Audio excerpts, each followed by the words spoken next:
तो चलिए इस समय की बड़ी खबर एक बार फिर हम आपको बता दें। आज रात 8 बजे प्रधानमंत्री नरेंद्र मोदी देश को संबोधित करेंगे। देश इंतजार कर रहा है प्रधानमंत्री के संबोधन का, क्योंकि लॉकडाउन 4 को लेकर कोई बड़ी घोषणा प्रधानमंत्री के द्वारा की जा सकती है।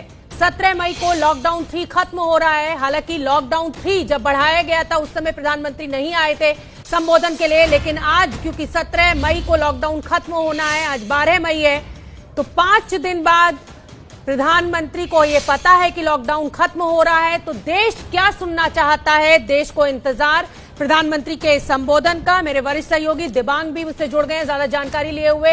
दिबांग, जब लॉकडाउन 3 हुआ था तो प्रधानमंत्री नहीं आए थे देश के सामने, गृह मंत्रालय की तरफ से ही गाइडलाइंस आ गई थी, लेकिन अब 17 मई को लॉकडाउन 4 की उम्मीद कुछ राज्य लगाकर बैठे हुए हैं। क्या माने हम, क्या हो सकते हैं प्रधानमंत्री के संबोधन में आज?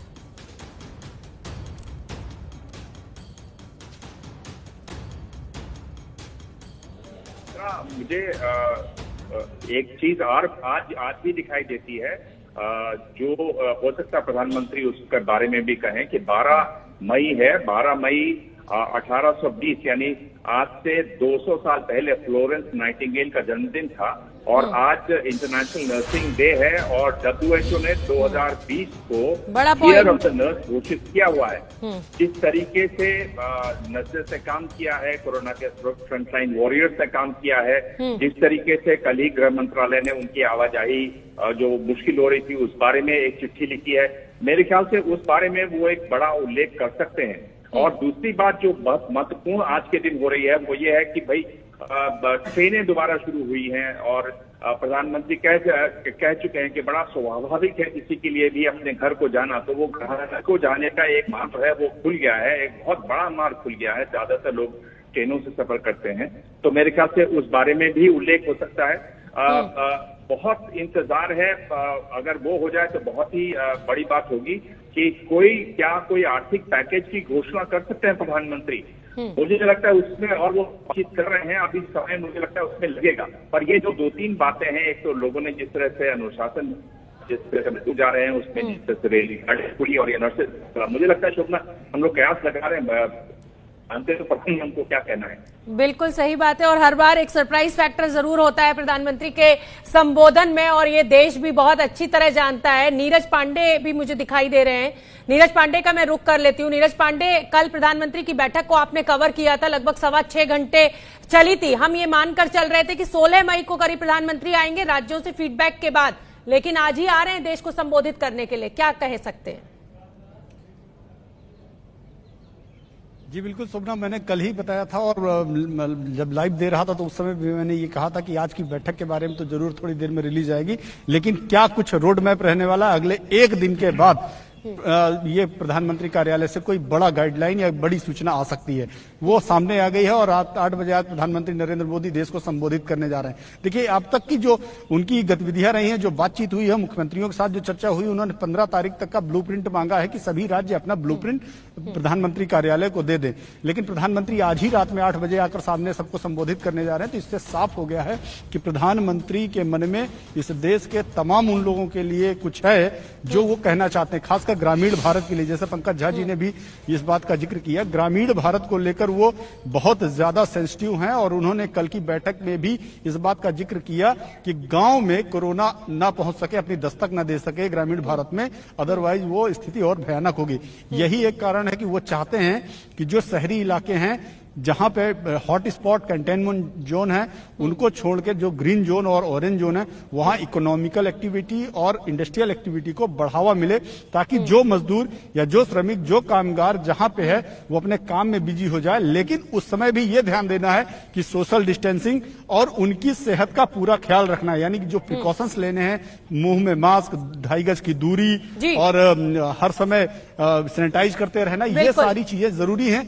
इससे दो बैलेंस होगा। एक तो इंडस्ट्रियल जो एक्टिविटी हो वो स्टार्ट हो जाएंगी, श्रमिकों को काम मिल जाएगा। दूसरा, वो जब लौट के अपने गांव नहीं जाएंगे तो ग्रामीण भारत भी सुरक्षित रहेगा। तो दोनों चेक एंड बैलेंस करना बहुत जरूरी। यही एक कारण है कि प्रधानमंत्री नरेंद्र मोदी आज सामने आने वाले हैं। ठीक है विकास भदौरिया, चेक एंड बैलेंस की बहुत जरूरत है और ये हम भी बहुत अच्छी तरह जानते हैं कि प्रधानमंत्री जब देश को संबोधित करते हैं तो क्या अमीर क्या गरीब कोई सीमा नहीं, पूरा देश बिल्कुल इंतजार करता है और ध्यान से सुनता है। तो आज ग्रामीण भारत के लिए कोई बहुत बड़ा संदेश, गांव के लोगों के लिए बहुत बड़ा संदेश प्रधानमंत्री के संबोधन में हो सकता है। अभी भी 70% जो अर्थव्यवस्था है वो ग्रामीण भारत से चलती है। कृषि पर सबसे ज्यादा लोग निर्भर हैं, लेकिन यही कृषि पर निर्भर लोग जब शहरों में आते हैं तो प्रवासी मजदूर हो जाते हैं और देश की जो आर्थिक चक्र है उसको चलाने में सबसे बड़ा योगदान देते हैं। आज ये वर्ग जो है सबसे ज्यादा परेशान है, अपने घर लौटना चाहता है। और ऐसी सूरत में जब आर्थिक गतिविधियां देश शुरू करना चाहता है, जब तमाम राज्य भी आर्थिक गतिविधियां शुरू करना चाहते हैं, ये प्रवासी अपने घर गाँव लौट रहे हैं। ऐसी सूरत में अगर इनको कोई थाम सकता है, अगर इन मजदूरों को, प्रवासी मजदूरों को कोई रोक सकता है बड़े शहरों में, तो एक प्रधानमंत्री की अपील हो सकती है। तो एक कयास ये भी लगाया जा रहा है कि शायद प्रधानमंत्री इन तमाम तबकों से अपील करें कि अगले कुछ दिनों में आर्थिक गतिविधियां शुरू हो जाएंगी, उद्योग धंधों में काम शुरू हो जाएगा, आपको काम की कोई कमी नहीं रहने वाली है और आप जहां हैं वहीं ठहरें। इससे संक्रमण भी रुकेगा, आपका गाँव घर भी सुरक्षित रहेगा और आपके शहर में आपका रोजगार भी सुरक्षित रहेगा और देश भी आगे बढ़ेगा। बिल्कुल विकास, आप बने रहिए। मृत्युंजय मुझसे जुड़ गए हैं मुंबई से। मृत्युंजय, महाराष्ट्र क्या चाहता है? आज प्रधानमंत्री क्या ऐसा बोल सकते हैं, क्योंकि महाराष्ट्र ही कोरोना का हॉटस्पॉट है इस समय देश में।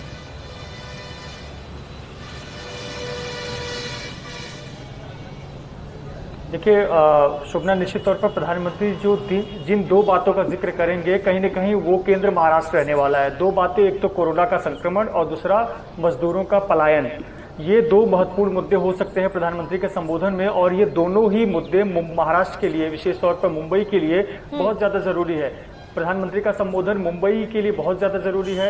एक तो मुंबई में जिस प्रकार से आंकड़े बढ़ते जा रहे हैं ये बड़ी चिंता का विषय है। लगातार 15,000 के करीब अब आंकड़े पहुंचते चले जा रहे हैं। एमएमआर रीजन में अगर हम बात करें तो अस्पतालों में संख्या काफी बढ़ती जा रही है। वर्कलोड, पुलिस पर बहुत ज्यादा वर्कलोड पड़ा है। कहीं न कहीं एक विषय ये है। दूसरा है मजदूरों का पलायन। जो मुंबई से मजदूर लगातार पलायन करते जा रहे हैं, लगातार राज्य सरकार उनको निर्देश दे रही है कि आप जहां कहीं हैं रुक जाइए, लेकिन वो अब नहीं सुन रहे हैं और बुरी स्थिति में भी वो पलायन करने को मजबूर है। और ये प्रतिदिन की तस्वीर हो गई है कि हजारों लोग मुंबई की सड़कों पर चलते हुए नजर आते हैं। 1500, 1600, 2000 किलोमीटर तक की दूरी पे उनका गांव है, उस गांव में जाना चाहते हैं। अगर कोई एक व्यक्ति का संबोधन इस पर असर डाल सकता है तो वो है प्रधानमंत्री का। अगर प्रधानमंत्री एक आश्वासन दे, विश्वास दिलाए, विश्वास जीते, तो कहीं न कहीं इसमें कुछ बदलाव दिख सकता है। वरना जिस स्थिति में लोग पलायन कर रहे हैं वो स्थिति बहुत ही भयावह है और कहीं न कहीं जो लोग फंसे हुए हैं, मुंबई से बाहर जाना चाहते हैं, उनके लिए संबोधन बहुत मायने है कि प्रधानमंत्री मजदूरों के लिए क्या कहते हैं, जो लोग पलायन करते हैं उनके लिए क्या कहना चाहते हैं। तो निश्चित तौर पर महाराष्ट्र के दो मुद्दे, एक कोरोना संक्रमण में तेजी, विशेष तौर पर देश का। बिल्कुल मृत्युंजय, बहुत बड़ी बात आपने कही। जैसा कि मैं भी जिक्र कर रही थी कि प्रधानमंत्री का जब संबोधन होता है ना तो कोई सीमा नहीं होती है। हर आदमी टीवी के सामने बैठ जाता है और बहुत ध्यान से एक एक बात को सुनता है और मानता है। प्रदीप सिंह जी, ग्रामीण भारत के लिए आज ये संबोधन बहुत बड़ा संदेश। बिल्कुल शोभना जी, देखिए अभी जो मृत्युंजय बात कह रहे थे, इससे पहले भी सभी साथियों ने बात की मजदूरों के पलायन की। एक बात कल जो प्रधानमंत्री ने इशारा किया कि कुछ राज्यों ने लॉकडाउन को उतनी सख्ती से लागू नहीं किया, तो मेरा मानना है कि उनका इशारा मजदूरों की इस बदहाली की ओर, कि मजदूरों का अगर कायदे से ख्याल रखा गया होता जिन राज्यों में थे तो शायद वो इतने अधीर न होते। एक बात। दूसरा, ये मामला इतना सीधा नहीं है। देखिए प्रधानमंत्री जब अपील करेंगे तो ये जानकर और समझकर करेंगे कि उनकी अपील कितनी व्यवहारिक होगी। जो मजदूर जा रहे हैं 1500 किलोमीटर पैदल चलने को तैयार हैं भूखे प्यासे, वो इतनी आसानी से लौटने वाले नहीं हैं। इनमें से बहुत से लोग शायद लौटेंगे ही नहीं। उनको सबसे ज्यादा नाराजगी, निराशा, हताशा हुई है तो अपने एम्प्लॉयर से हुई है। बिल्कुल, जिनके यहाँ वो बरसों से काम करते थे, उन्होंने न केवल पैसा उनका दबा लिया, उनकी कोई मदद नहीं की, बल्कि संपर्क भी काट लिया।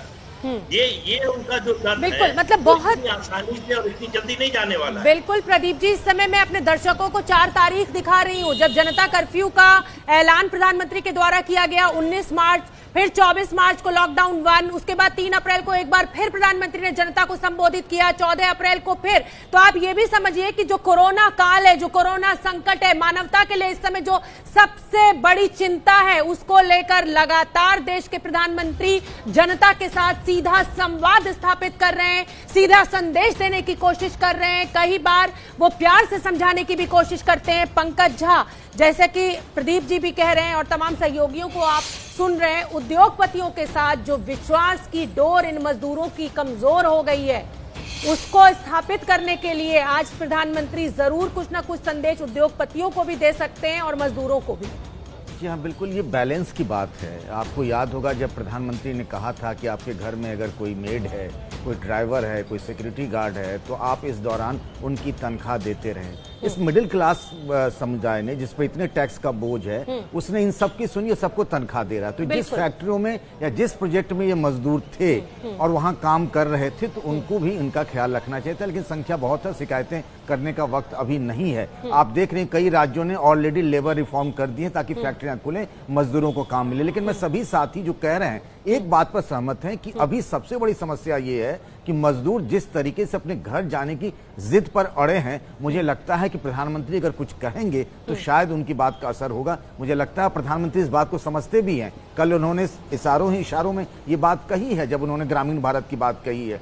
हो सकता है, जैसा कह रहे थे प्रदीप जी, की वो जिस तरीके से मेंटली वो टूट चुके हैं मजदूर, वो मानेंगे नहीं मानेंगे लेकिन अलग बात है, लेकिन प्रधानमंत्री की बातों में असर होता है, एक मरहम की बात होती है। मुझे लगता है इस बात को भी एड्रेस करेंगे जो देश के सामने है। बिल्कुल, आप बने रहिए मेरे साथ। प्रकाश, मेरे सहयोगी पटना से हमसे जुड़ रहे हैं। प्रकाश, पटना की हम बात करें या हम बिहार की बात करें, क्या चाहता है बिहार इस समय? श्रमिक मजदूर बहुत बड़ी संख्या में वहां पहुंच रहे हैं, ऐसे में कोरोना फैलने का डर है बिहार में सबसे ज्यादा।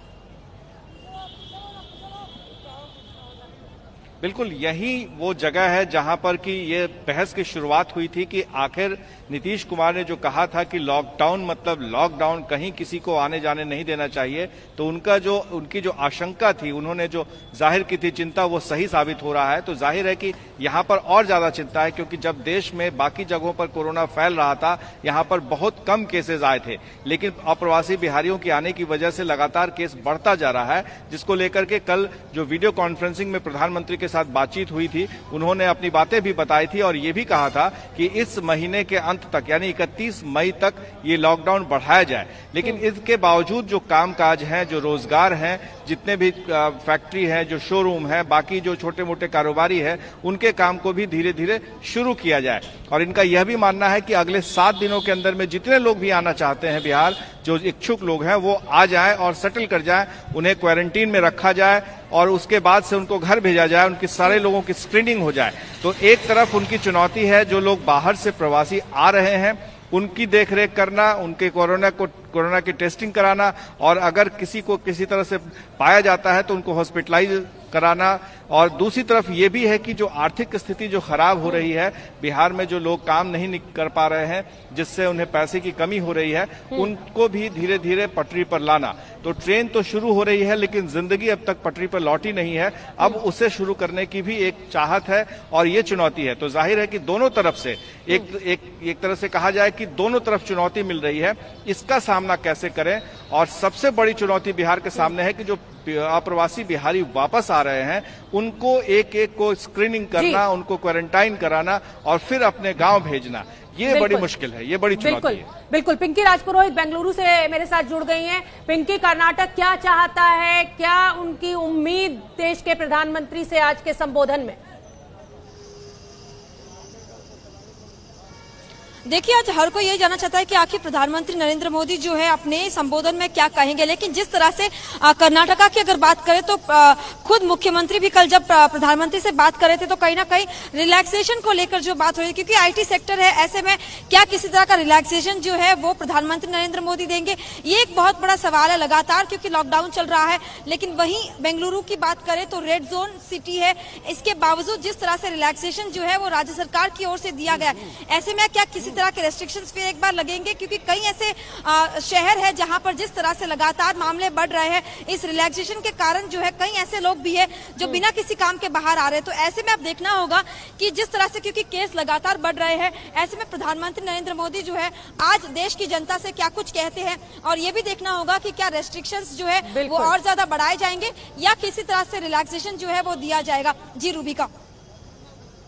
पिंकी, मैं शोभना हूं आपके साथ और अब मैं रुख करना चाहूंगी ब्रजेश राजपूत का। ब्रजेश, आपसे मैं जानना चाहूंगी कि शिवराज सिंह चौहान की हमें सबसे पहले कल तस्वीर मिली थी जब वो प्रधानमंत्री के साथ बैठक में हिस्सा ले रहे थे। क्या उम्मीद लगाए बैठे हैं वो प्रधानमंत्री से?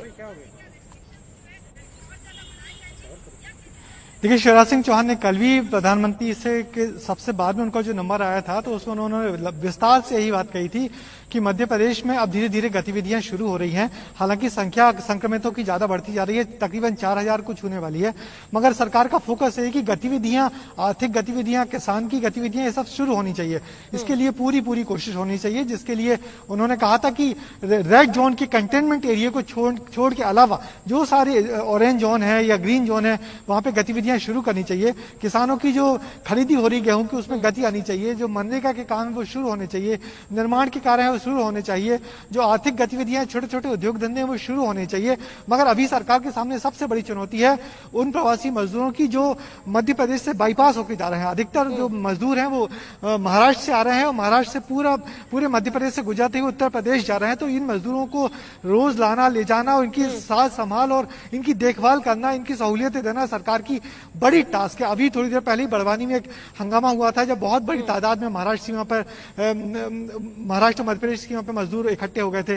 तो सरकार ने कहा कि इन सारे मजदूरों को हम ये करेंगे कि मध्य प्रदेश की सीमा से दूसरे प्रदेश की सीमा तक छोड़ा जाएगा। तो ये कुछ टास्क मध्य प्रदेश सरकार ने अपने हिस्से में लिए हुए हैं, मगर किस तरीके से पूरे किए जाएंगे ये देखना बाकी है। मगर मध्य प्रदेश सरकार चाहती है कि गतिविधियां शुरू हों, आर्थिक गतिविधियां शुरू हों और किसान की गतिविधियां शुरू होनी चाहिए।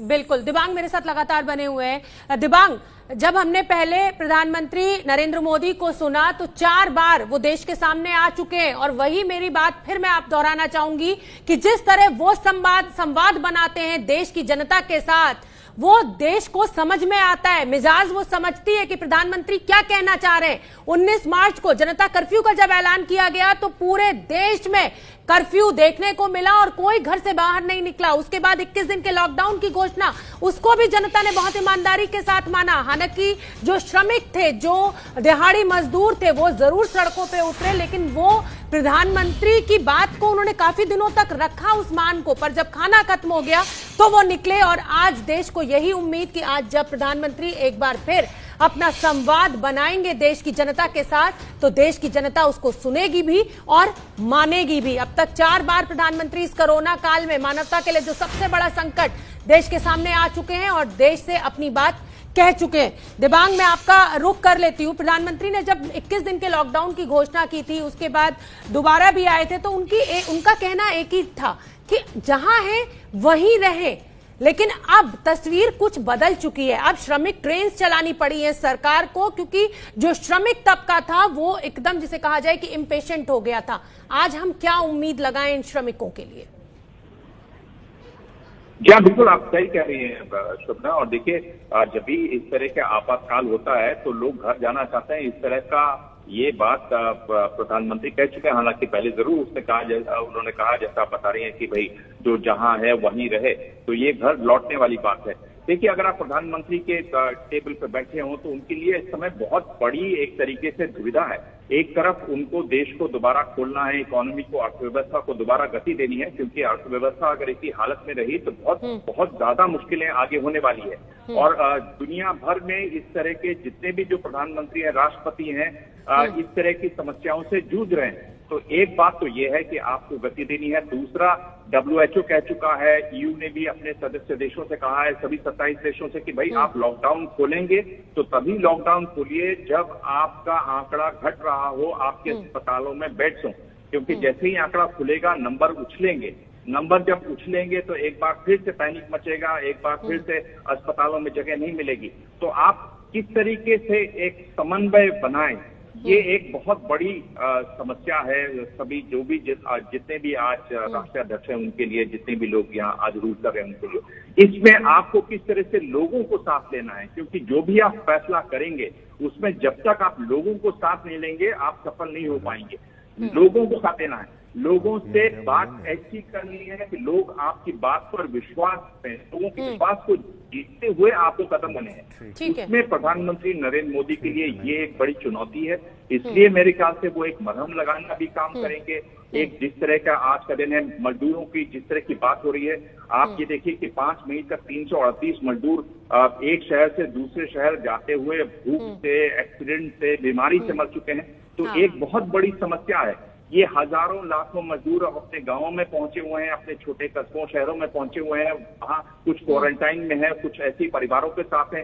ये एक बड़ी समस्या उन लोगों को, ठीक है, बहुत लोग स्थानीय लेवल पर रहे। तो पूरे अगर आप देश में देखें तो एक तरीके से उथल पुथल का माहौल है, एक असमंजस है कि आगे क्या होगा, एक भय का माहौल है कि क्या होगा। तो उस हालत में प्रधानमंत्री नरेंद्र मोदी, मुझे लगता है कि ऐसा एक मंत्र देंगे जिससे लोग शांत हों, जिससे लोग एक दिशा में जाने को तैयार हों। ठीक है, और वो दिशा बिल्कुल दिबांग आसान नहीं होने वाली है। प्रदीप जी, मैं आपका रुख करना चाहूंगी। न्यू नॉर्मल होगा शोभना, पर न्यू नॉर्मल जो है वो पुराने नॉर्मल से बहुत दूर, बहुत अलग होने वाला है। बहुत अलग होगा, समझने वाली बात। बिल्कुल। प्रदीप जी, आप दिबांग को भी सुन रहे थे कि जो न्यू नॉर्मल होगा वो अब पुराने नॉर्मल से बहुत अलग होगा, और ये प्रधानमंत्री भी अच्छी तरह समझ रहे हैं। बिल्कुल, जो अभी बात दिबांग जी कह रहे थे मैं उनसे पूरी तरह सहमत हूँ। देखिए, प्रधानमंत्री के सामने चुनौतियां बड़ी हैं। ये लॉकडाउन तीसरा पूरा होने के बाद अगर इसे बढ़ाया जाता है तो इसी दौरान लोगों के मन में एक अधीरता आने लगी है, कब खुलेगा, कब सामान्य होंगी स्थितियां, उसमें मजदूरों की समस्या, ये इन दो समस्याओं से प्रधानमंत्री का पहला साबका है। आर्थिक मोर्चे पर और बाकी वहां दूसरे मंत्रालय विभाग का काम कर रहे हैं। मुझे नहीं लगता कि आज प्रधानमंत्री अपने संबोधन में किसी आर्थिक पैकेज या इस तरह की कोई घोषणा करने वाले हैं। वो लोगों को आश्वस्त करने की कोशिश करेंगे, ये समझाते हुए ये देखिए लड़ाई बहुत कठिन है और ये लड़ाई बहुत लंबी है, तो इसमें हमारा धैर्य ही हमारे काम आएगा। तो धैर्य के साथ अगर आप आगे बढ़ेंगे और हम सब मिलकर आगे बढ़ेंगे, एक दूसरे की मदद करते हुए आगे बढ़ेंगे, तो हमारे लिए रास्ता थोड़ा आसान हो जाएगा। ठीक है, रास्ता आसान किसी का नहीं होने वाला, लेकिन थोड़ी आसानी हो जाएगी। हाँ, लेकिन अगर प्रधानमंत्री आकर सांत्वना देंगे तो देश के लिए मलहम की तरह ये काम जरूर करेगा। रणबीर, मैं आपका रुख करना चाहूंगी। श्रमिकों को लेकर बिहार और उत्तर प्रदेश दो ऐसे राज्य हैं जहां स्थिति खराब हो सकती है, कोरोना फैल सकता है और श्रमिकों के जरिए पहुंचा भी है। ऐसे में उत्तर प्रदेश सरकार क्या उम्मीद लगाए बैठी हुई है? सरकार की जो पहली कोशिश है वो इन श्रमिकों को किसी तरीके से रोकना है या उनको उनके घरों तक पहुंचाना है, और इसकी कोशिश जरूर हो रही है, लेकिन ये तस्वीर बदलने की जगह पर और ज्यादा बढ़ती जा रही है लगातार। मैं एक बार फिर से पीछे आपको दिखा भी दूं, सरकार इन मजदूरों से लगातार उम्मीद कर रही है, कोशिश कर रही है, बात कर रही है, संवाद कर रही है कि ये लोग पलायन ना करें। लेकिन आप इस ट्रक को देखिए, बिल्कुल सामने कितने सारे लोग बैठे हैं और ये सारे लोग बिहार की तरफ जा रहे हैं। अभी जब हम इनको पूछ रहे थे, जैसे ये महिला है, इन लोगों से पूछते हैं कि आखिर ये कहाँ जा रहे हैं, आप बताइए कहाँ जा रहे हैं? वाराणसी। ये सरकार पे विश्वास नहीं है क्या आपको कि वो कह रहे हैं भेजेंगे? अभी कितने दिन तक हम वहाँ पे रुकेंगे, कितने दिन तक उन पे विश्वास करेंगे? नासिक से आ रहे हैं। तो विश्वास नहीं है सरकार? विश्वास है, पर कितने दिन तक हम वहाँ पे रुकेंगे? 1.5 महीने से तो हम वहाँ पे रुके थे, जितना हुआ हमसे हुआ, नहीं हुआ तो फिर हम चले आए वहाँ। आज प्रधानमंत्री जी 8 बजे देश के नाम संबोधन देने वाले हैं। आप लोग अपने लिए सरकार से क्या उम्मीद कर रहे हैं, मोदी जी से क्या उम्मीद क्या कर सकते हैं? हमको घर पे छोड़ दे, बस वही उम्मीद कर सकते हैं उनसे हम। फिर देखिए बस एक अपील है, और ये देखिए ट्रक की ट्रक, मैं जब से यहाँ आया हूँ तब से 1000, 2000, 3000, पता नहीं कितने हजार लोग जा चुके। ये पीछे देखिए कितनी बड़े लोगों की एक झुंड है जो आ रहा है, पता नहीं कहाँ से ये लोग आ रहे हैं। और उत्तर प्रदेश से पूर्वांचल में, बिहार में, या कई लोग वेस्ट बंगाल तक जाने के लिए लगे हुए हैं। तो जाहिर है कि सरकार की परेशानी सबसे बड़ी इस वक्त पलायन करते मजदूर हैं, और सरकार सिर्फ और सिर्फ इन लोगों से तस्वीरें बड़ी दुखदाई हैं, बड़ी तकलीफ दे हैं ये तस्वीरें। और जाहिर सी बात है कि मैं लगातार अपने दर्शकों को यह कह भी रही हूं कि जो विश्वास की डोर मजदूरों के साथ देश की थी, वो कहीं ना कहीं मजदूर आज अपने को ठगा हुआ महसूस कर रहा है और इसीलिए कुछ सुनने को, कुछ मानने को तैयार नहीं है। बहुत छोटे से ब्रेक के लिए मैं यहां रुक रही हूं। तमाम सहयोगी मेरे बने हुए हैं, बड़ी कवरेज भी लगातार जारी है। फौरन लौट रही हूं, बने रहिए एबीपी न्यूज के साथ।